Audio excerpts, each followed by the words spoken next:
너무 오래돼서 지난번에 우리가 공부한 내용들을 상기를 해보시죠. 어떤 내용들이었죠? 기억나는 대로 말씀해 보세요.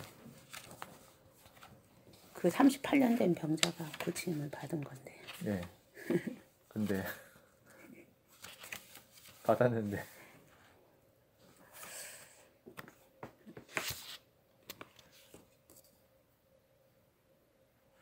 거기는 이제 예수님이 안 계신 삶이었어요.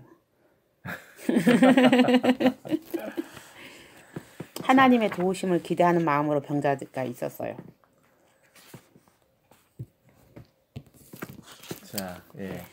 뭐 많은 얘기를 했지만 베데스다 연못가에 예수님이 계실 때와 안 계실 때의 어떤 그런 비교를 통해서 한번 생각을 해봤어요. 예수님이 계시지 않을 때 그곳은 힘 있는 사람만 살 수 있는 맞아.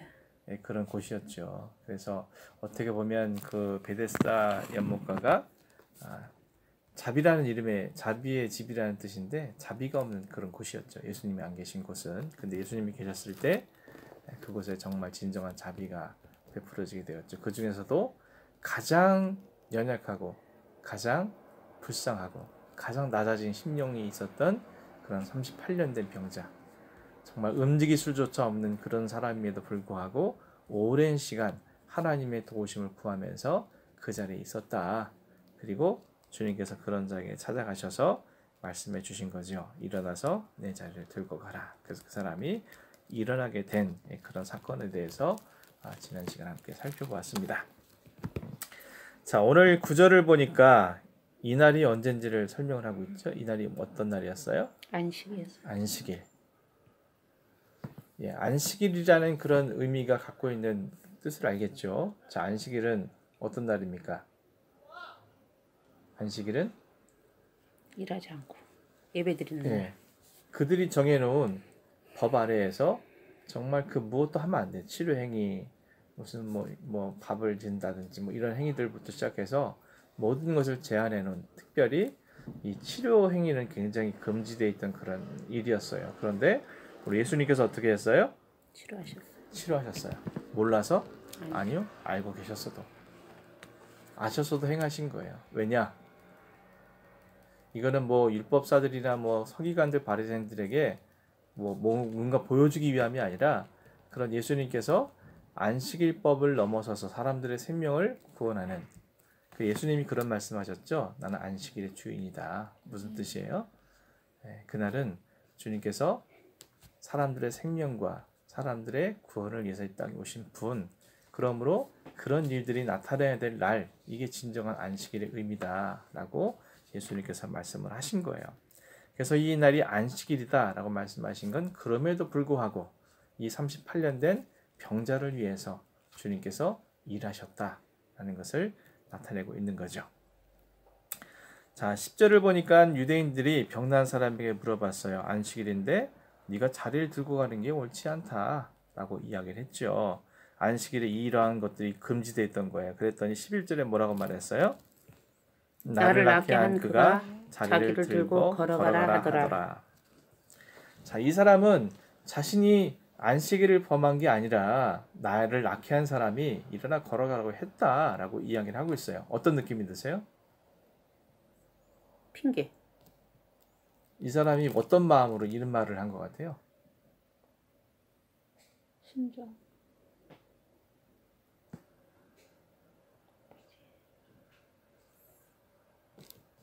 제가 보기엔 그런 것 같아요. 이 사람이 이제 나중에 보면 알겠지만 나중에 자기를 낳게 한 사람이 누군지 물어봤잖아요. 계속 물어보니까 나중에 유대인들한테 가서 날 낳게 한 사람은 예수야 라고 이야기를 해줬거든요. 어떤 모습인 것 같아요? 이 사람이 좀 은혜를 아는 그런 사람은 아닌 것 같아. 배은망덕한 사람 같지 않아요? 지금 안식일날 일어나 걸었어요. 사람들이 정지하니까 뭐라고 말해요? 나를 낳게 한 사람이 일어나 걸으래. 이 사람한테 물어봤거든요. 너 누가 걸고 하는 사람 누구야? 모른대요. 몰랐어요, 정말. 나중에 예수님이 성전에서 만나셨거든요. 근데 이 사람은 그분이 예수라는 사실을 알고 난 뒤에 유대인들한테 가서 어떻게 보면 잃는 거예요. 고자질한 거예요. 자, 이 사람이 5장 1절부터 9절까지의 모습과 지금 이 모습이 어떻게 돼요? 완전히 상반돼 있죠. 앞에서는 어떻게 해서든지 자기가 그 연못이 동할 때 가서 낫길 바랬기 때문에 얼마나 간절한 마음으로 예수님을 쳐다보면서 이야기를 했겠어요. 근데 어떻게 돼요? 문제가 해결되고 나니까 나 몰라라. 그 은혜가 사라져버린 거죠. 예수님이 그런 일이 있었어요. 10명의 문둥병자를 고쳐주셨죠. 네. 그 중에 한 명만. 한 명만 돌아왔어요. 나머지 9명 어디 갔어요? 문제 해결되니까 예수님 잊어버린 거예요. 나를 낳게 한 분이 누구인지, 자신들이 무슨 감사를 해야 하는지 잊어버린 거예요. 문제가 해결되고 나니까 예수님의 은혜가 뭔지, 자기를 고쳐준 사람이 누구인지 그런 거는 다 안중에도 없는 거예요. 자, 그러면 그 사람들만 그럴까요? 우리의 신앙도요, 자세히 살펴보면 우리 지나온 그런 신앙의 삶과 어떤 패턴을 보게 되면 정말 뜨겁게 막 기도할 때가 있었어요. 어떨 때 기도해요? 문제가 있을 때. 문제가 있을 때. 그때는 뭐 40일이 아니라 응답하실 때까지 막 뜨겁게 기도하고 열심히 기도하고, 기도만 하는 열심히 하는 게 아니죠.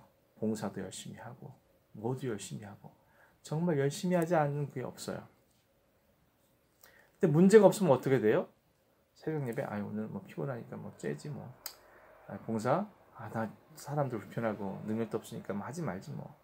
이런 다양한 이유들이 자꾸 생겨서 타협하고 합리화시키고, 그래서 어떻게 보면 이 사람과 다르지 않은 신앙의 모습들을 보게 되는 거죠. 그러니까 저는 딜레마에 빠진다니까요. 이분들의 문제를 위해서 내가 정말 기도를 해야 되나? 정말 이 사람들에게 문제 해결되는 게 복인가? 라는 그런, 왜냐하면 문제가 없으면 기도 안 해. 문제가 없으면 하나님을 간절히 안 찾아. 문제가 없으면 이 사람들이 하나님 앞에 정말 자신을 바로 세우기 위해서 정신을 똑바로 안 차려요. 문제가 있으면요, 사람들은 정신을 똑바로 차려요. 내가 혹시 하나님 잘못하는 거 없나? 내가 이런 거 하면 안 되는데. 어떤 여러 가지 것들을 통해서 자신의 신앙을 견고히 붙잡기 위해서 정말 노력을 한단 말이에요. 근데 문제가 없으면, 평안하면 모든 것이 다, 그런 모습을 보면서 무슨 생각이 드냐면, 참 사람이 이율배반적이다, 표리부동하다, 그런 생각을 갖지 않을 수가 없는 거예요. 그러니까 우리가 눈으로 봤을 땐 이 사람은 나쁜 사람이죠. 어떻게 저럴 수가 있어? 근데 우리도 다르지 않다는 게 문제인 거죠. 자, 그러면 우리는 어떻게 살아야 돼요, 앞으로? 은혜를 은혜로 알고, 아멘.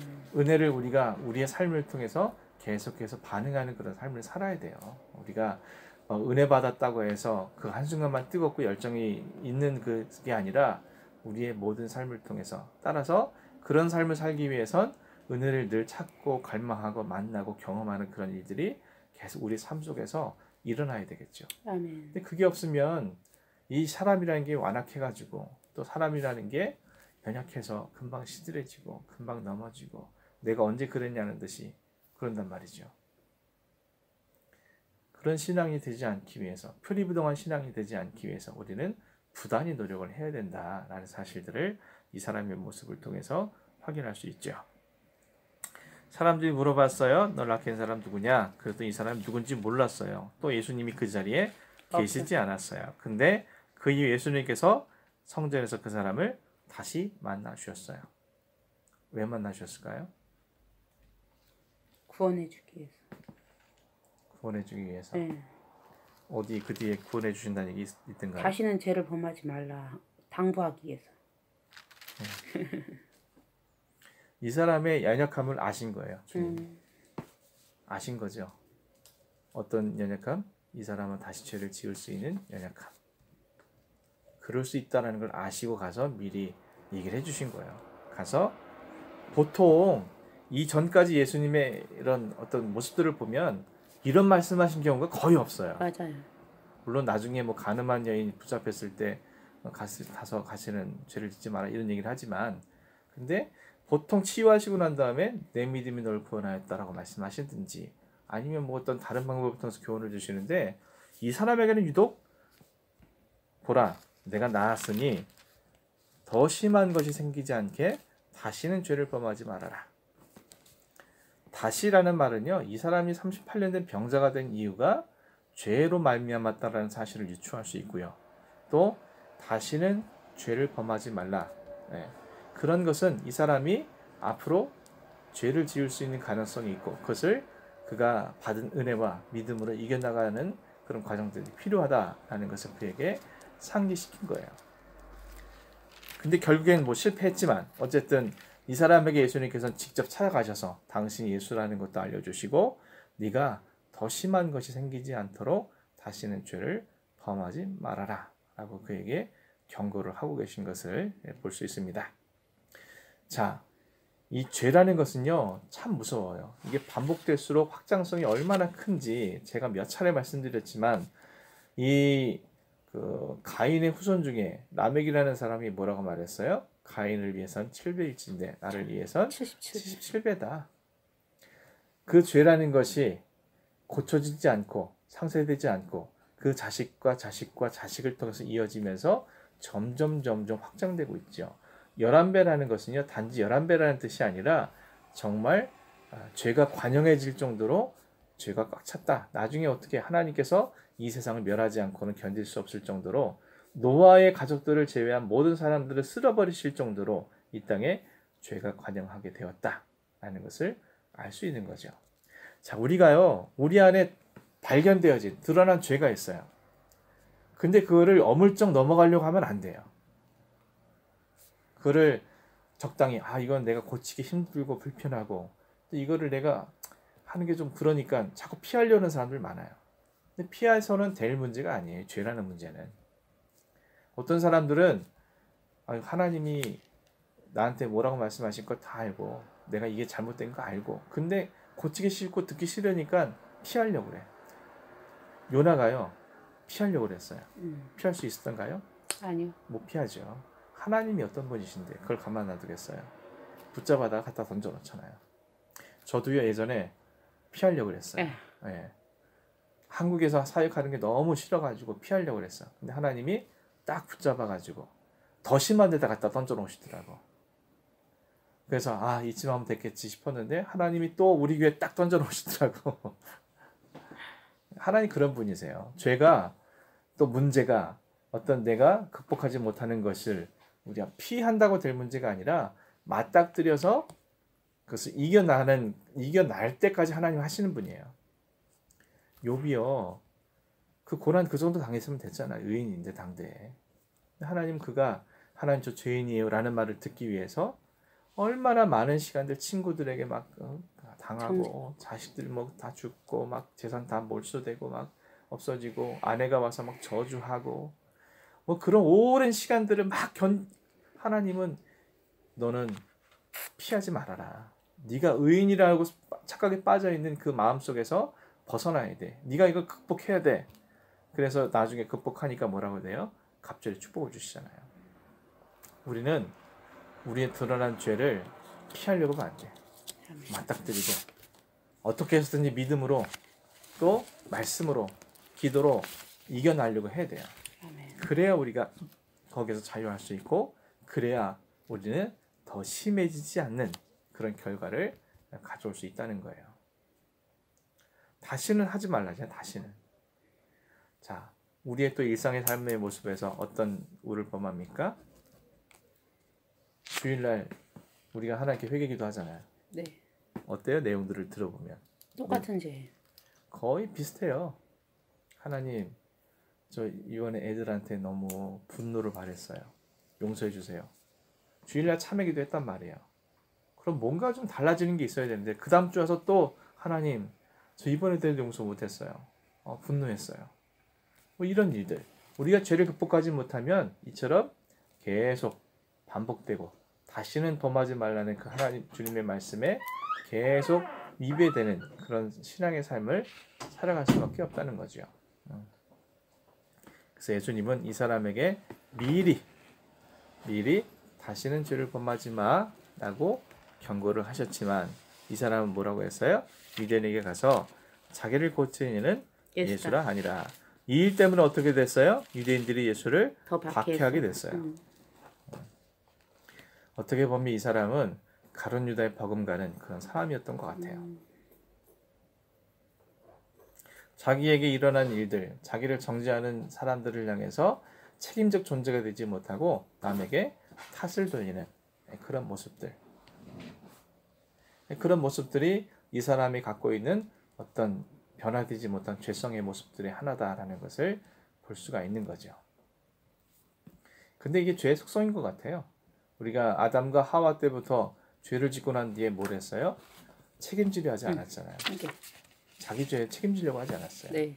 아담도 그랬고 하와도 하와도 그랬고. 결국 신앙의 삶이라는 것은 어떤 자기에게 맡겨진 책임을 다하는, 어떤 자기의 연약함과 부족함에 대해서 책임질 줄 아는 그런 신앙을 갖는 것이 성숙한 신앙인의 모습이다라는 것을 생각해 볼 수 있죠.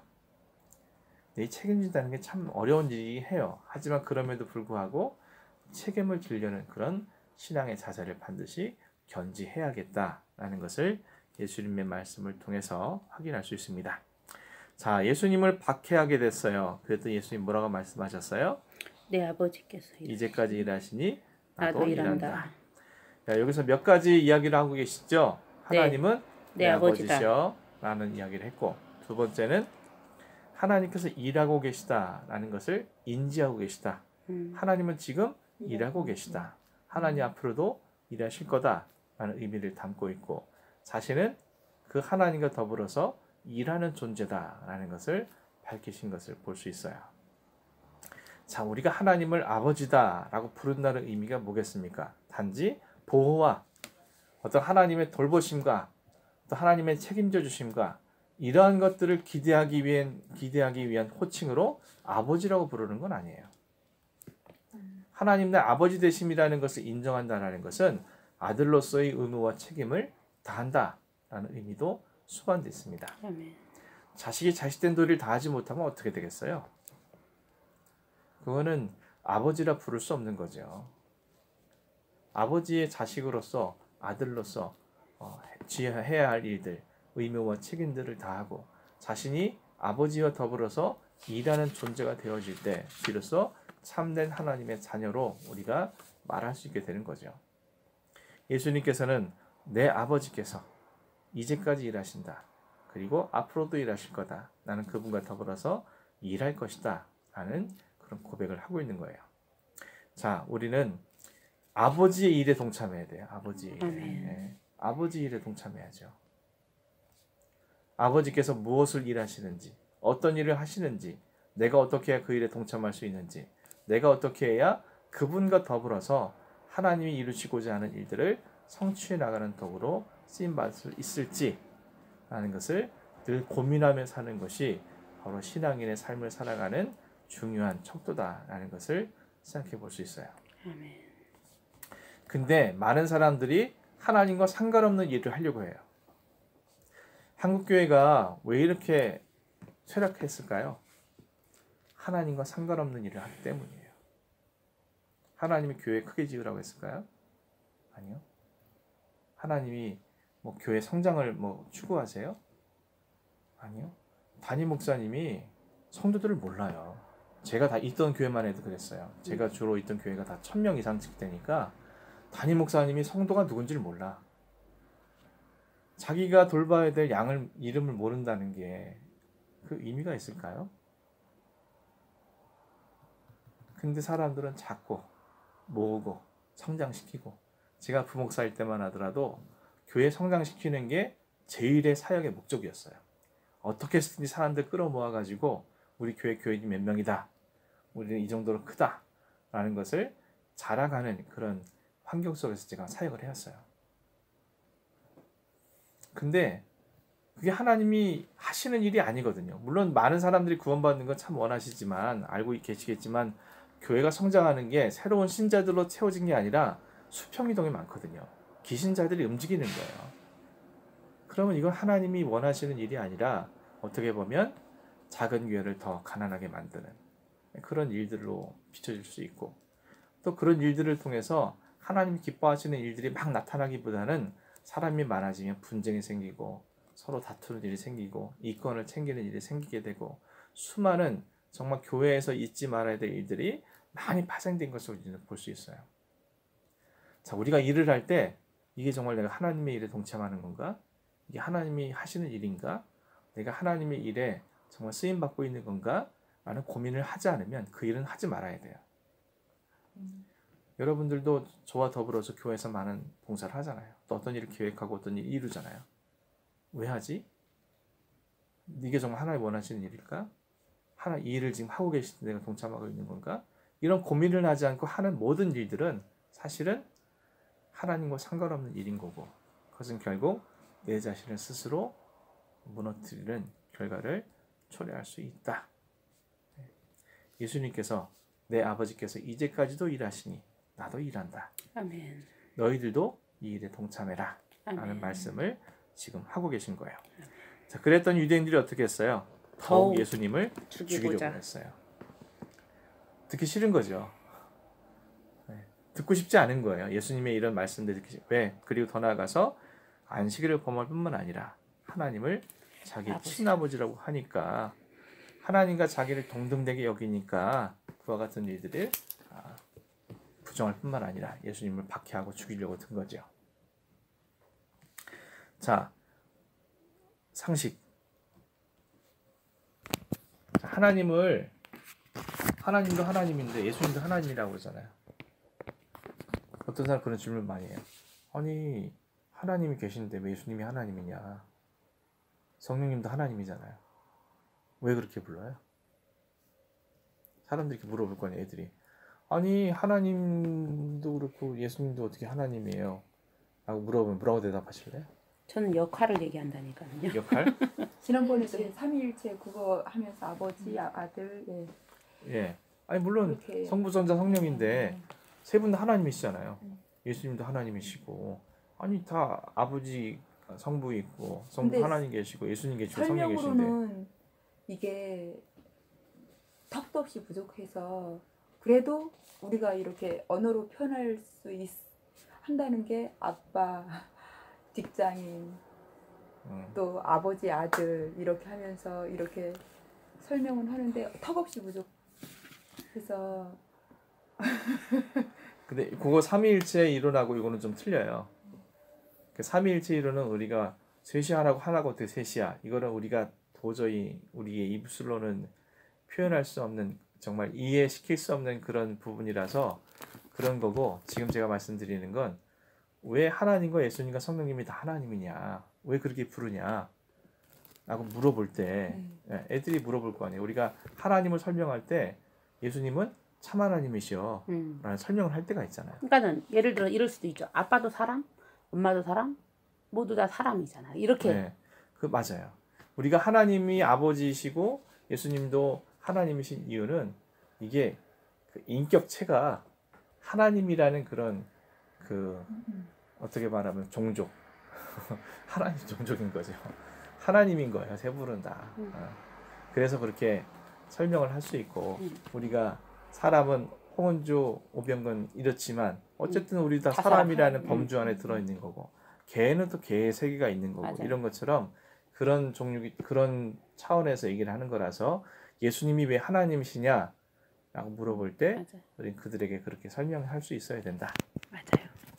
자, 오늘은 구절이 짧고 또 여러분들이 준비 안 해오셔서 일찍 끝나긴 했는데, 자, 다시 한번 여러분들이 38년의 병자 그냥 지나갔다가 훅 끝나버리지 마시고 한번 되짚어 보세요. 그래야 네.